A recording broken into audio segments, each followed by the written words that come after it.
Good morning, via Tuhon and on. All right, I'm Ryan Stick Gelina. And I'm Tuhon Philip Gelina. That is Gelina, people. Gelinas. Gel, with a slight bit of French. But if you want to English it up, it's gel. There's many people who say, "Oh, you're Philip Gelinas' son," and I don't want to tell them they're wrong, because they know your name, even if they're mispronouncing it. Like Van Halen, I bought 10 albums from Van Halen and still buying 10 albums, you know? So, you know, whatever. Van Halen. Mind you, that brings back a funny time. Way back when I was working for Mahogany Rush in the early or mid-'70s, we were in Los Angeles at the Continental Hyatt House, known in those days as the Continental Riot House. I was supposed to phone the road manager, Elliot Saltzman, and leave him a message where I was going to be.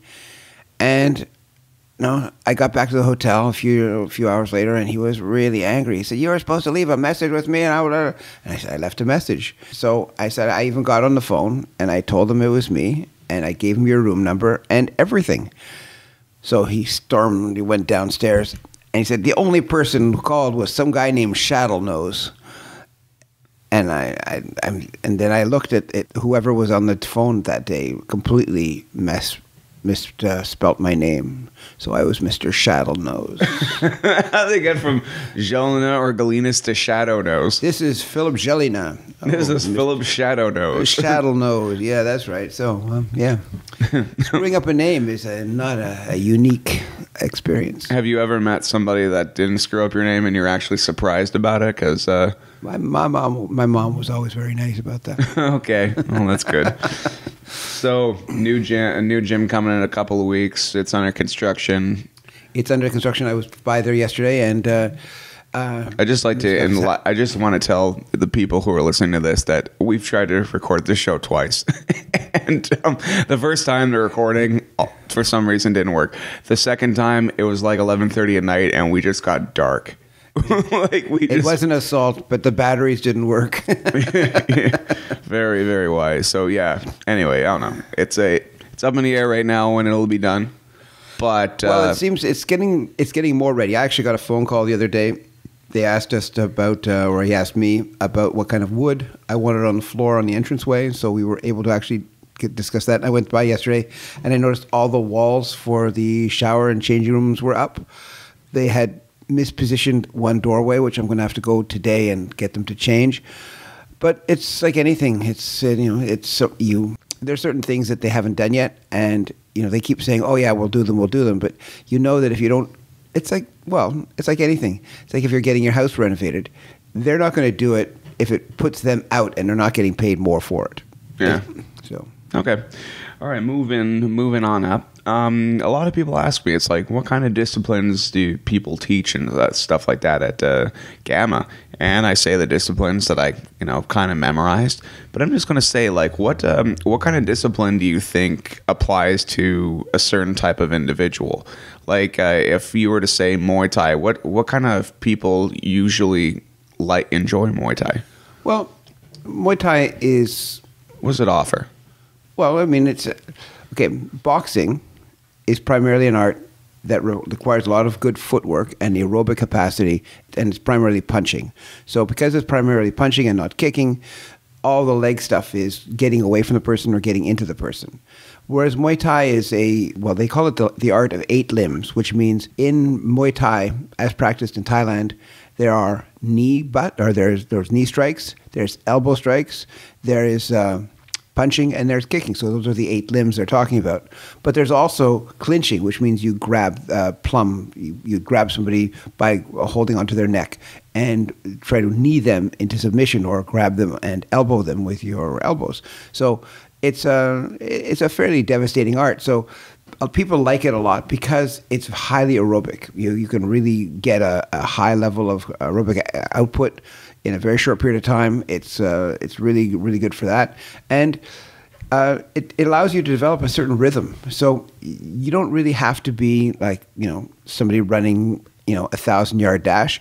You can be somebody who, because you have the rhythm, you can still put out, it's like an engine. An engine doesn't have to go 10,000 RPM. It can go in low RPM because there's a rhythm to it. It doesn't go ba-doop, ba-doop. It's like any kind of rhythmic idea. So the kicking and the punching are both done in a rhythm. So I guess that rings true with a lot of people's ideas about how they would like to exercise. And just a little bit of a visualization, even though it's probably not completely accurate. But for those of you who are wondering where Muay Thai falls in Muay Thai / Thai boxing falls in a Street Fighter 2 capacity, it is Saget. Saget, okay. Yeah, the tall guy wearing the shorts with the very long legs that you fight second to last, and he's rather difficult.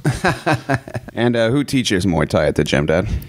Well, our primary teacher for Muay Thai is Martin Foisy. He's been with us for a long time. I mean, he started training with me when he was about 13, and now he's 13. Wow. Yeah, that was a long time ago, and that was back in the early '80s. So you can just imagine if you add all that. He's filled out a bit since then. He's filled out, especially in the amazing muscular arm region. Yeah, well, he's also a CrossFit teacher. Yeah. So he found CrossFit as he early on in his life was evaluated for his physical recovery powers, and they evaluated that he could recover as quickly as an Olympic athlete. So a guy has phenomenal recovery powers, but his skill set, he's a fireman in his everyday life, and that means he can carry people up and down ladders and run with things on his back that far exceed his own weight, and so his physical capabilities are really high, and he has this, we kind of refer to him as the Energizer Bunny because he just never stops going. And he also has an uncanny ability that when he sees a burning building, he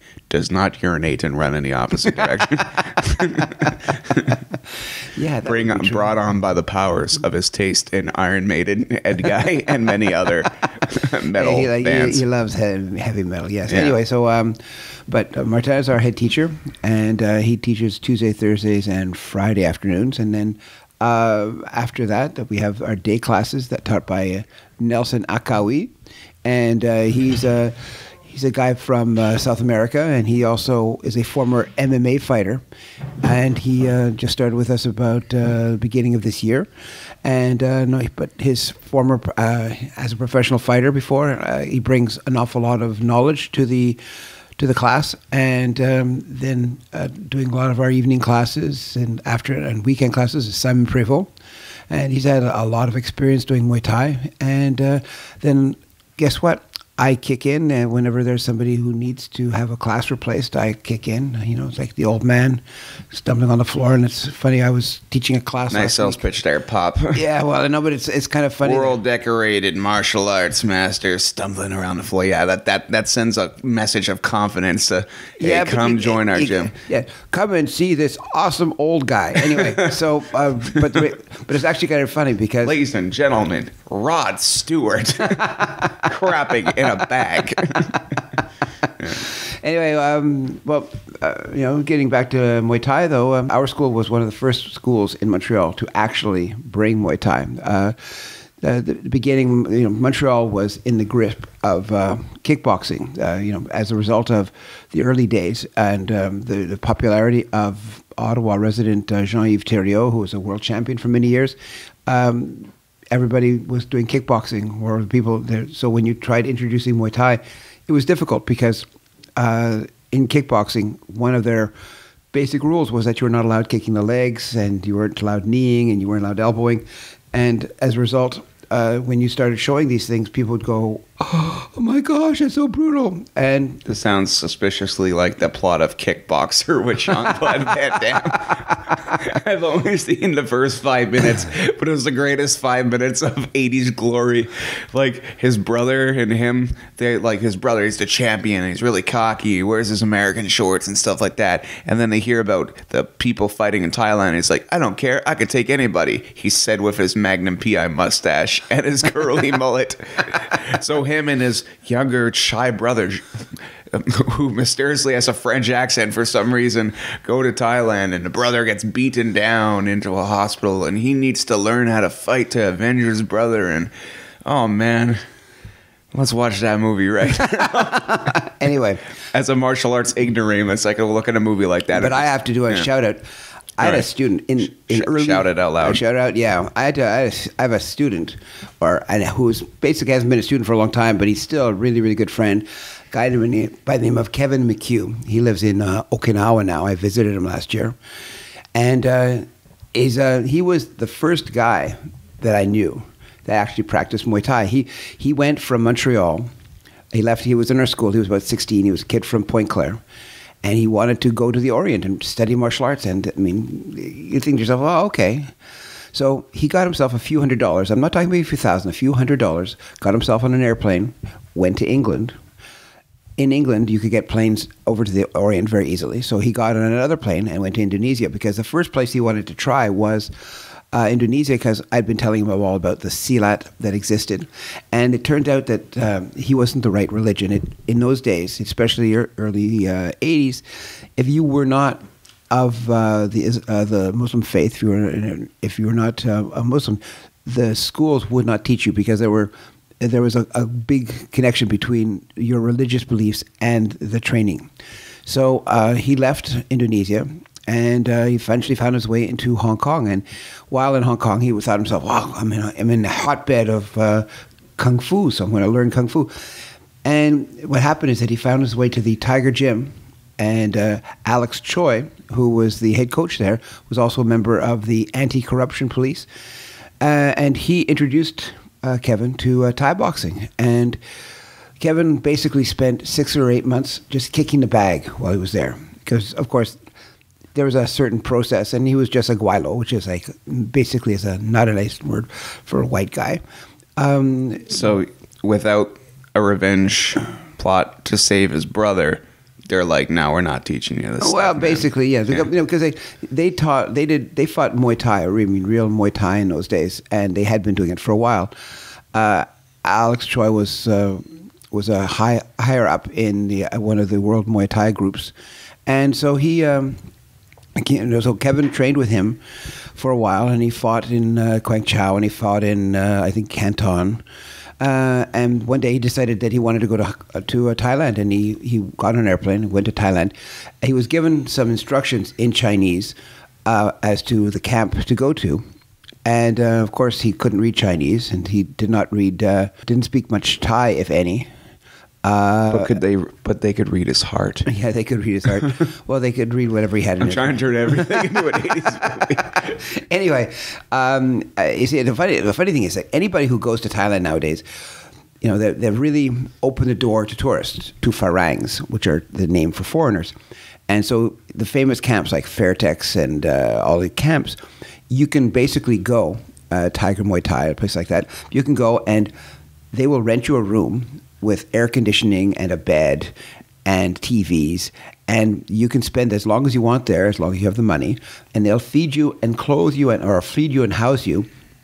And you know, you can spend a couple of bucks or a couple of baht, which is the Thai currency, and you can get a pretty good trainer to train you for hours a day at almost no money compared to here.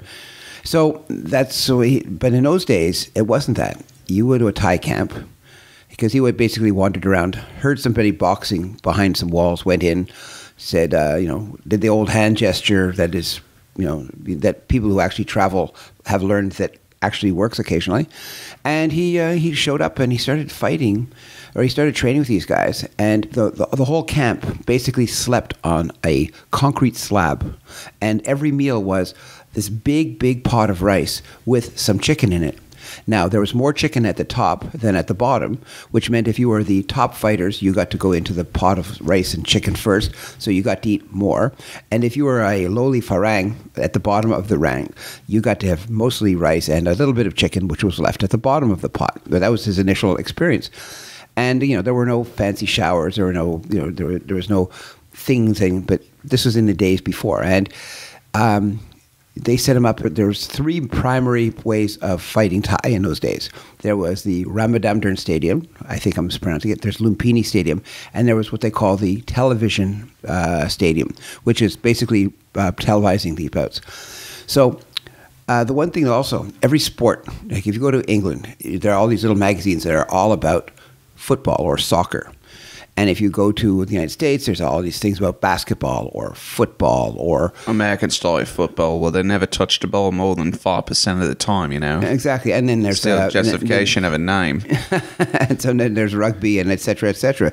And so in Thailand, there are all these little magazines all about Thai boxing. And so what happened is that to stir something up, they basically had Kevin fighting this kid, some guy who was a champion of Northeast Thailand. I think that's where Chiang Mai is. And they said it's almost like World Wrestling Federation stuff, but you weren't getting pretend thrown out, or they would actually really try to knee your head off and elbow your head off.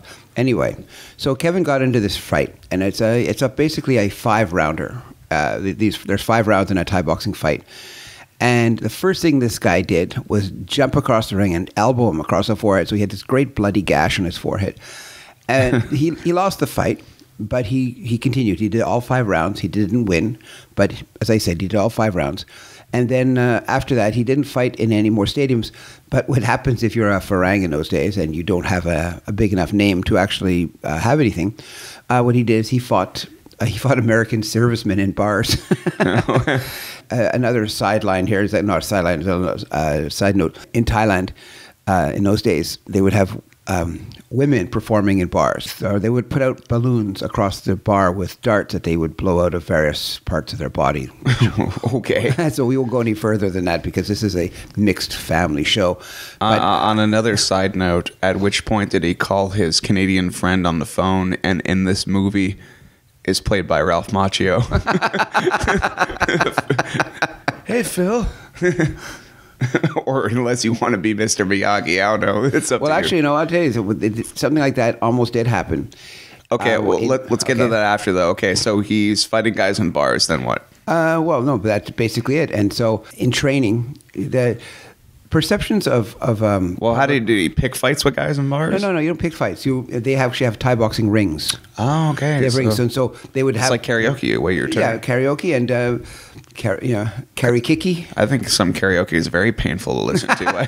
It's kind of accurate. Do they sing when they fight? That's $1 million idea. Well, no, but I think that they play instruments. There's all these instruments that are played. No, I don't know if they were played during like pop punch music. Yeah, exactly. Anyway, but what the soldiers would do is they would go into a bar and they would say they wanted to fight, and so there would be like some people who would be the Thai boxer guys, and these guys would be given a pair of gloves, and they would generally be drunk. And they would look at these guys who are half their size, and they would try to do it, and these guys would just get clobbered. Anyway, so Kevin was fighting with those guys for a while, and then he sustained a training injury. His shin was there was a break in his shin. He didn't break his shin, but there was a cut on his shin, and they didn't really have what you'd call as highly sterile conditions to live and train under. And so, because it's a hot, humid country, he got an infection, and it was a staph infection. And a staph infection is a staphylococci, so it's very, very dangerous, especially if you have marginal health care. Yeah, like if it wasn't, it would be an employee infection if it wasn't, but it was the entire staff. Anyway, you know something? I would have used that joke if I heard it first. Yeah, I know. I know. It's kind of like there's this little part of me saying it, and there's a part of my brain stuck inside a little version of me stuck in a bubble inside saying, "Don't do it! It's so late." Anyway, what happened is that he realized that he had a staph party infection. He had a staph infection, and his foot or his shin blew up the size of a balloon. And what happened is that he went and he got on the next plane to Thailand, back to Hong Kong. He got to Hong Kong. His friends met him. Where there's immediately better Medicare than Thailand. Well, yeah, as a matter of fact, that is true. Well, there you go, yeah. And what happened is that the doctor at the hospital told him that if he had waited, even hours more, that they would have had to amputate his leg. Wow. It was the staph infection. Because my finger's been hurting, Dad. I don't know.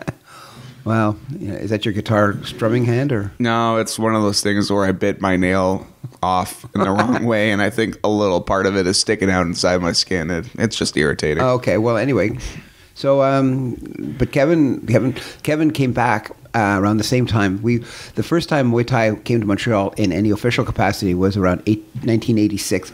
Tom Harink, the founder of the Dutch gym Chakuriki, came to Montreal and did a weekend seminar with his wife at that time, Saskia van Reswick, and one of his fighters, a guy named Gilbert Ballantine.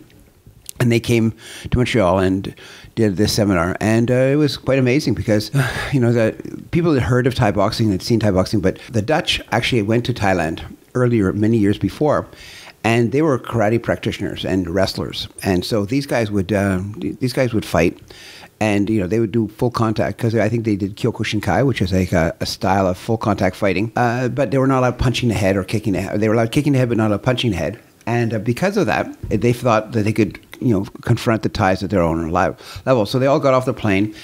And actually, Tom Harink was telling me that, they would hold their leg up. You could do a side kick and you could hop above the head. And everybody was going, yes, well, this is great. The kick, the people, Thai people were clapping. Little realizing they were clapping. He said, oh, boy, fish in a barrel. This is going to be great. Anyway, they got the living crap beat out of them.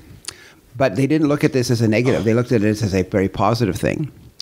And so they kept going back, and then they had all sorts of guys. They had a champion by the name of Branko Sakatic, who's a guy, I think he was from Romania or Croatia or something like that. I apologize if anybody from that group is listening. I know he was from Eastern Europe. I just don't know where from, but he was a heck of a fighter. And they had Peter Aerts, who also fought in the K1 grouping recently, or more recently.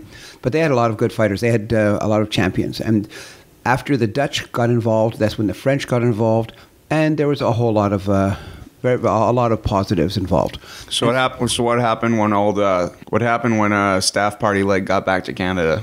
Wait. Let's go to Hong Kong. So he gets to Hong Kong, and the doctor said, in a couple of hours, you would have lost that leg. Yeah, I guess. I don't know if it was quite that dramatic, but probably said it in a Chinese accent. Yeah, but if I repeat a Chinese accent, it's extremely politically incorrect. Okay, anyway. So, but he decided to come back home for a visit because, his family still was here, his mom, his brother, etc. And so he came back and, he was hanging at the school and he'd come and train with us. He decided, he's going to show me what Muay Thai is all about. So... How did you bring it up? Was he telling you? No, I was very interested. I had known about Muay Thai. So you look at his leg, you're like, how'd that happen, man? No, it wasn't on his leg anymore. I mean, it was a story I'd read in a letter he'd written to me because we maintained a correspondence all the time he was gone. I still have all those letters, by the way. Dear Phil, I'm off. I can't train right now. My leg is bigger than the Beatles. Anyway, so and it's going to do a Canadian tour soon. Anyway, so but anyway, so he came. But only half of the original members. All right, continue. Anyway, he came back and he came down to the school. I mean, as he was our buddy still. And I think you're now played by Carl Weathers in the movie, just to let you know. Anyway, he and I, it was the same school we were at when we were at the same school still as when he'd come to train with us in the beginning, and it was very nice because getting to see him again and hear about all the stuff that happens.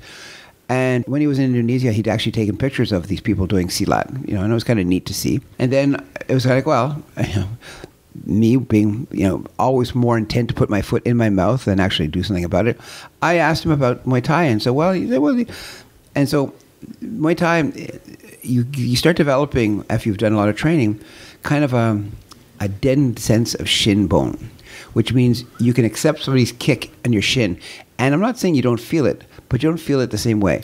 Like when you're a normal human being and you walk through the house and you're like, it's like 8 in the morning or it's 3 in the morning, and you hit your coffee table with your shin, your eyes all of a sudden have, they start seeing lightning bolts, and they start being able to do things. The pain you have in your eyes is so intense that you want to scream and you can't even scream because there's so much pain. He decided to let me kick him in the shin. which created the shin bone on shin bone effect, which hurt me. It didn't bother him. And then he started showing me little places where you could kick somebody and really hurt them if they didn't know what they were doing. And that was me in a nutshell about Muay Thai in those days. So I got kicked, and I didn't think I would ever walk again. Because you can kick somebody in the thigh, and that's a really, really deep Charlie horse. But if you kick somebody in the ankle, just behind the Achilles tendon, and they're not used to it, because it's like anything, you can get used to anything. But if you're not used to it, well, my gosh, what an experience! I'm fairly used to getting kicked in the nuts. I've actually developed quite an immunity. Wow! Oh, well. I'm sorry, future generations. But, well, I suppose that you can even develop that technique. Anyway, so he made me realize, and then actually it was after that point, or it was around the same time that we knew that the Muay Thai thing, the thing with Tom Hrenk was going to happen. What's the thing? The seminar. He was coming to Canada, and he came and did the seminar. And he did a few days because he thought he was looking at expanding Muay Thai into North America. And so he came. We did the seminar. We had a bunch of local guys who showed up. I don't remember everybody who was there, so I won't say anybody who was there. Okay, there was Mickey. There's Goofy. Yeah, exactly. There's Bugs. And Daffy. There was Daffy. Don't forget Daffy. I know it was a different group, and Warner Brothers, but and Fat Albert. And Fat Albert, yeah, and we accepted everybody. Anyway, and Ralph Macchio. And so what happened was he did the seminar, and at the end of the seminar, Gilbert Ballantine offered to spar with anybody that wanted to spar.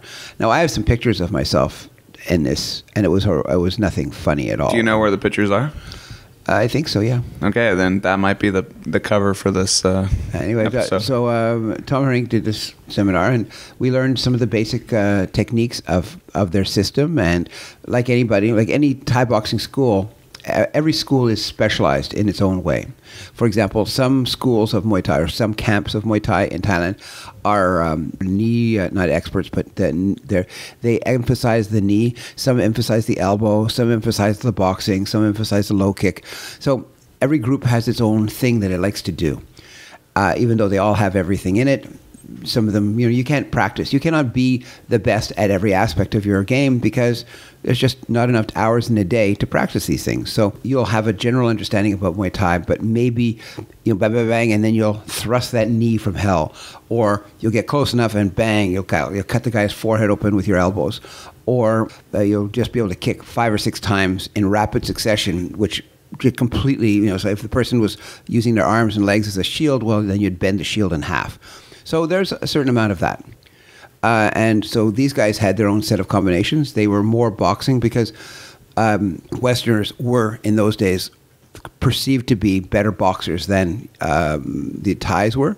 And nowadays, of course, there are Thais who leave Thai boxing and become world champions in boxing. So that's no longer the truth. But in the early days, if you wanted to see Thai boxing, it was basically a left jab and a right cross, or a left jab followed by a right cross. So they didn't really have anything, and maybe some swingy things. So they would do that. So basically, we learned all this stuff, and then afterwards we followed it up that summer. This was in early spring of that time in I think 86 or 87. Then his son Tom Hrenk Jr. came over and spent 4 months with us during the summer, and we did an intensive instructor course. So about 6 or 7 of us took this instructor course, and I passed. Tell me about the course.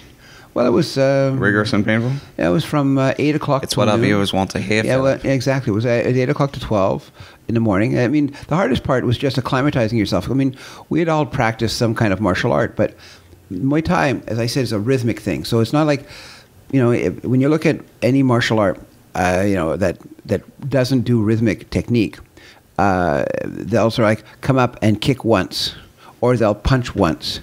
But if you start realizing that there's a rhythm to what you're doing, it's like, well, in a sense, it's like playing music. It's not as hard to play a long time if you're doing something that's not, that has a rhythm. So it's the same idea with fighting. So in Thai boxing, with the low kick, the dite, or the teep, which is the front push kick, that you're able to actually practice. So you don't just kick once, because that just blows all energy there, and boom, and then you go, I'm sorry. So if you would kick, and you wouldn't necessarily kick as hard as you could, but you'd kick, and then you would do a little shuffle on the ground. So it would be like kick, shuffle, kick, shuffle, kick. So like, boom.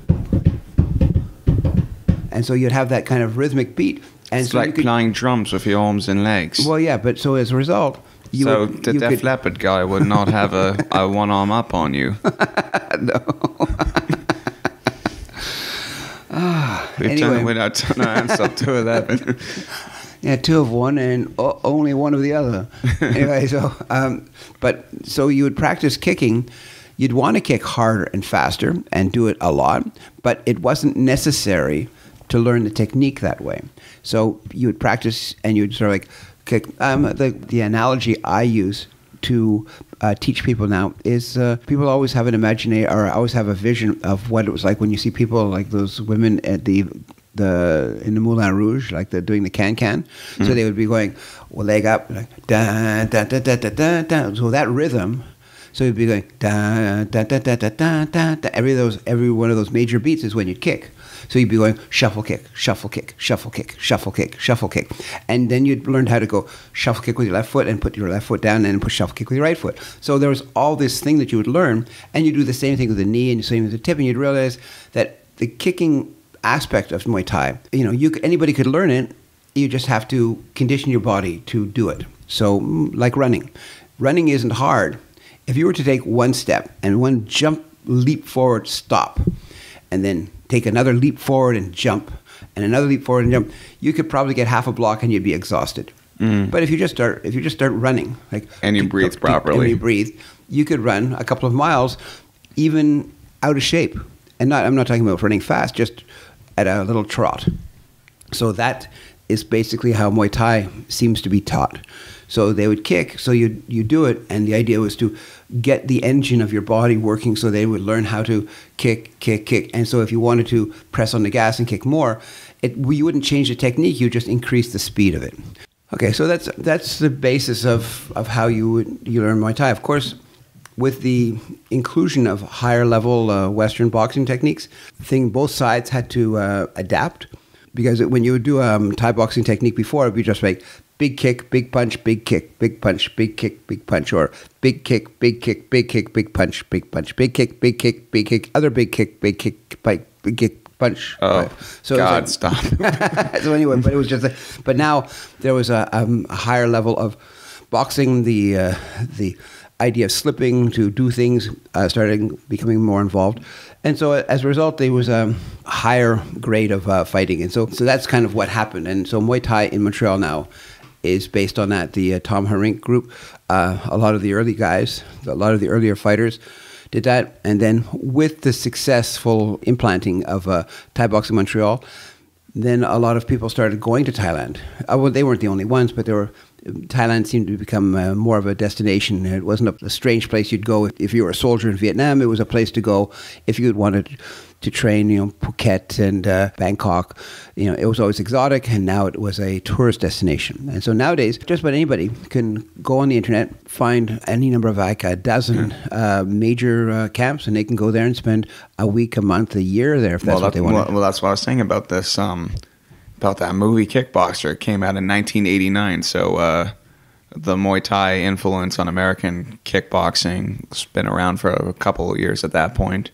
Well, when I decided to make a movie, but the thing is, it's just like the movie's called Kickboxer. If you try to call it Kickboxer, they'd be like, and at this point, Right. Well, but actually, it's funny because my friend Kevin, one of his jobs that he had when he was in Hong Kong was in movies. He was one of the things that Guilos would do is they would play extras because he could play the white extra on this Chinese movie. That's my dream, Dad.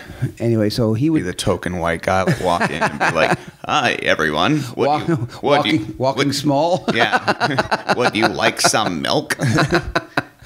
Anyway, so Kevin, I saw a bunch of pictures of Kevin as in different uniforms and stuff.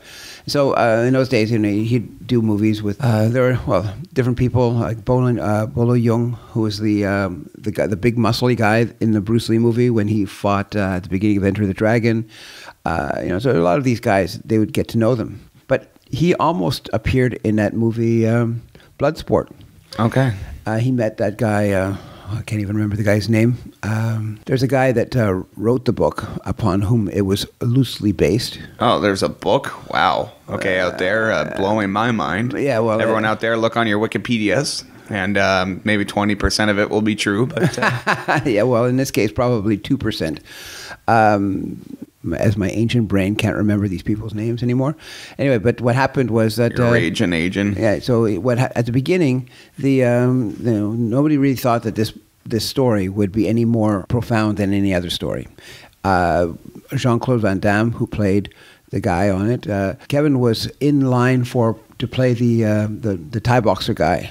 Okay. And he didn't get the part because he was working on another film, and as a result, this other guy got it and became fairly famous. As far as movies concerned, it wasn't a horrible movie. It was that same idea. That, I disagree. Well, no. I mean, I used to rent it with Jason and Marlon when we were like 10.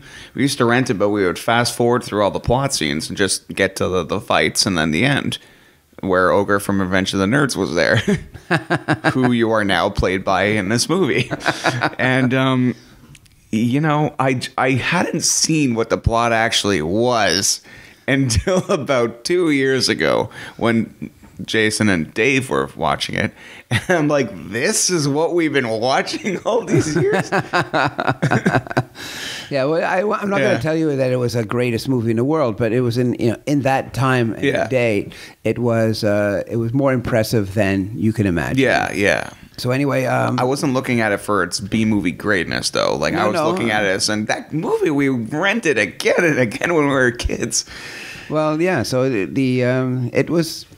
so that was the beginning of Muay Thai in Montreal. It was and so now there are a lot of people who have gone to Thailand or who have become certified from training locally. But it's just so easy, with a couple of $1,000 you can go and train there. So it's almost like if you don't go, you're eliminating yourself from the possibility of consideration. You're eliminating yourself from the possibility of a concussion by an authentic Muay Thai guy. But you don't actually have, there's a lot of times, I know we call them works, but you can always work to get a fight with somebody who isn't as good. I mean, you can fight. Thais are like anybody who need a job. They'll let you fight somebody who's a bit better, but this person isn't going to take it easy on you. They will try and kill you. But you can always get some jambon, some ham bone, who just needs the money and who will fight you and, won't be very good. And, because the Thais are smart business people. They want you to come back. And if they drive you into almost submission with their knees and elbows, you're not going to come back. And so an awful lot of fighters nowadays, in fact, I think last week I saw some of the best knockouts, it was put out as a video by the Tiger Gym, the Tiger Muay Thai and MMA Gym. And so nowadays, because in Thailand, they're adapting to the Muay Thai thing.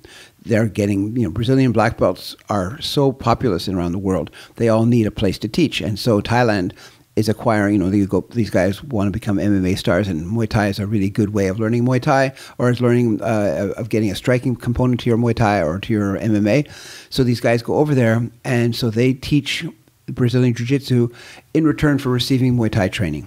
So it works both ways. But you'll get these guys who go over there because people will say, well, what do you want to do? Say, well, let's go to Thailand. Okay, we'll go to Thailand. And so they go to Thailand. And by going to Thailand, they see all these things. It becomes like this really nice, exotic adventure, and they get to train. So people, I know, a few people in our gym who have done that. I mean, sometimes if you have to actually do it for more than 2 or 3 days it's like doing push-ups. If you do push-ups for 3 days, your arms will hurt, but you're not going to get any real results. Okay. So how does one do push-ups properly? Practice.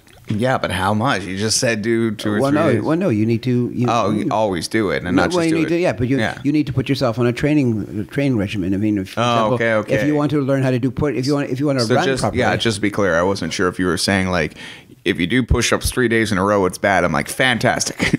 Well, no. But it's like, it's not bad. It's just you're not going to get the results. No, you have to keep doing it. Yes, it's like, okay. Because what happens with any training regimen, you train because you want your body to do the thing you're training. But your body doesn't just do the thing you're training. It's like a boat. It's like a boat, a really, really big boat. If you turn the wheel, yes, it'll turn in that direction, but not right away. It's going to take a while for that direction to be changed. So your body has to literally change its cellular structure, or it has to replace it. So the muscles that you have to, to get stronger, you have to do them. You have to do the muscle contraction many, many, many times. And then you have to recover from those muscular contractions. Then your body has to send stuff to fix it. And so it will take anywhere up to a month or 2 months for your body to truly change in any way, and even longer. So things in your body just don't happen because you've done something new.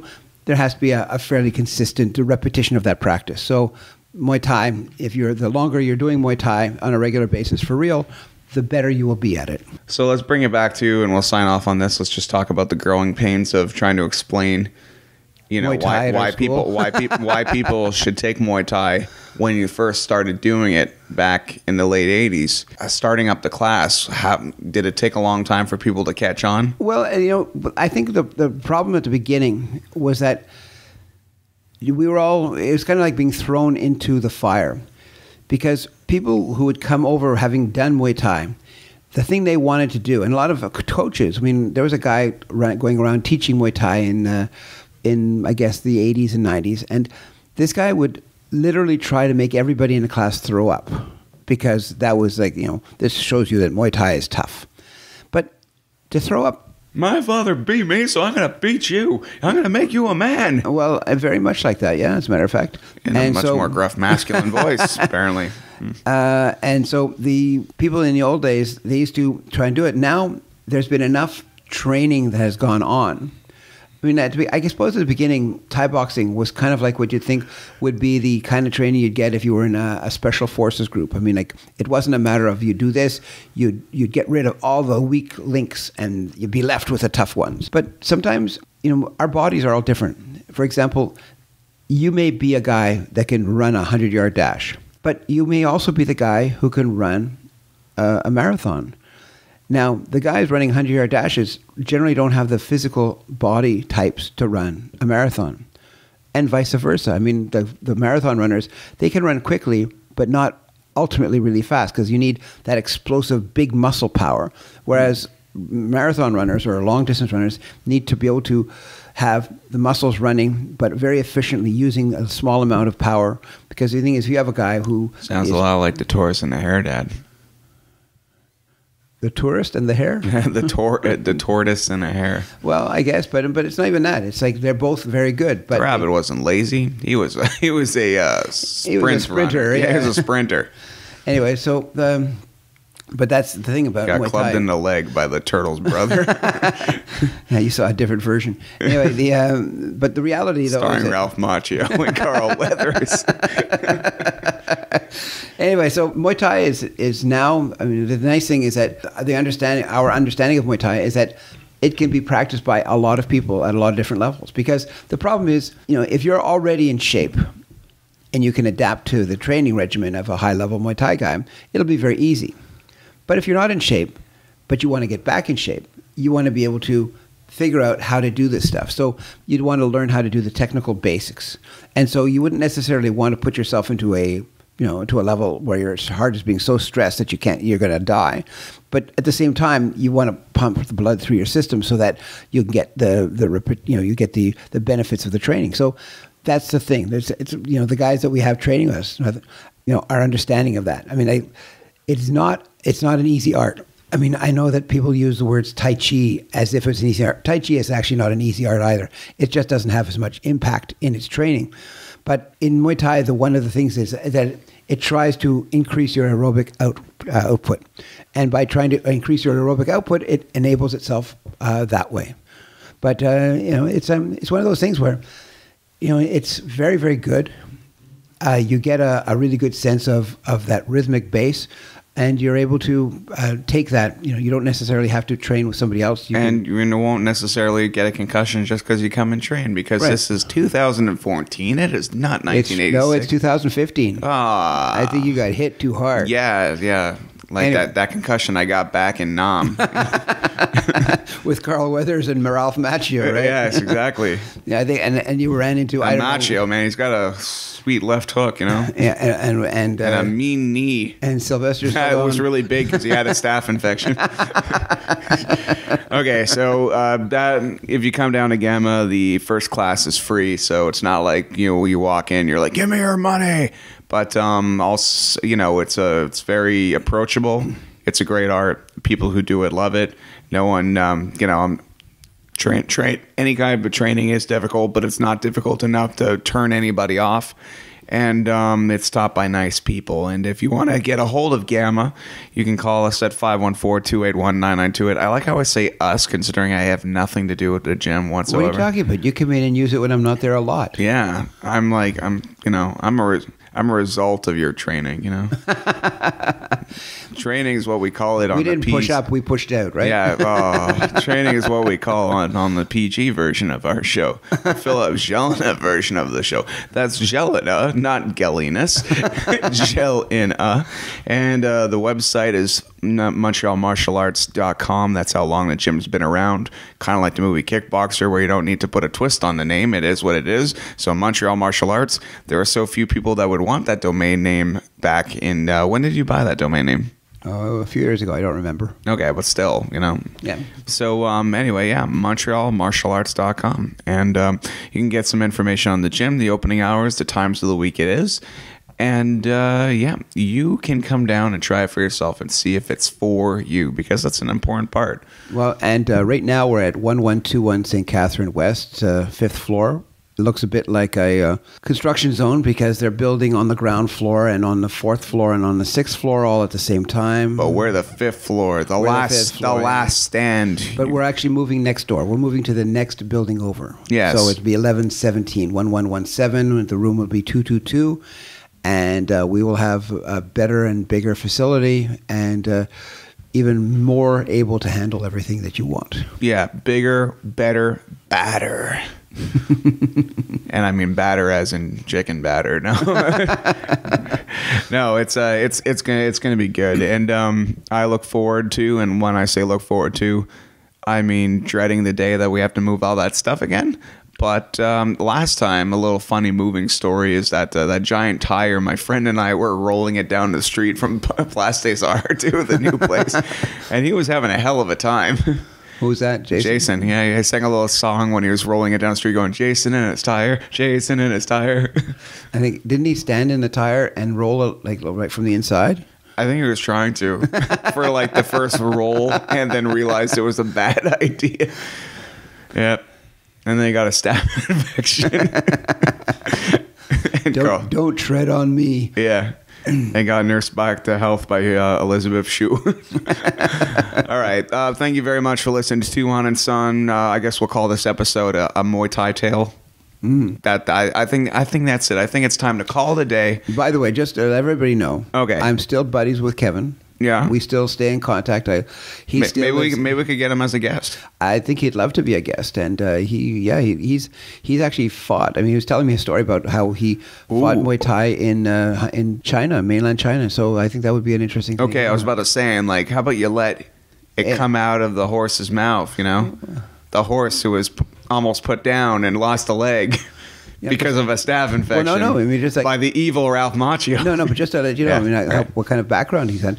He also has a black belt or a shodan in Aikido, which, when you consider the Muay Thai fighter, to actually imagine that they would do Aikido as well is a rather. It's kind of a stretch, because mostly Aikido fighters or Aikido black belts, they're more laid back. They kind of see themselves as a gentler person. So when you have somebody who's practiced Muay Thai and also gone in that direction, it's sometimes a difficult thing to get your brain around. So I think, the things that he has to say will be very interesting for you to listen to.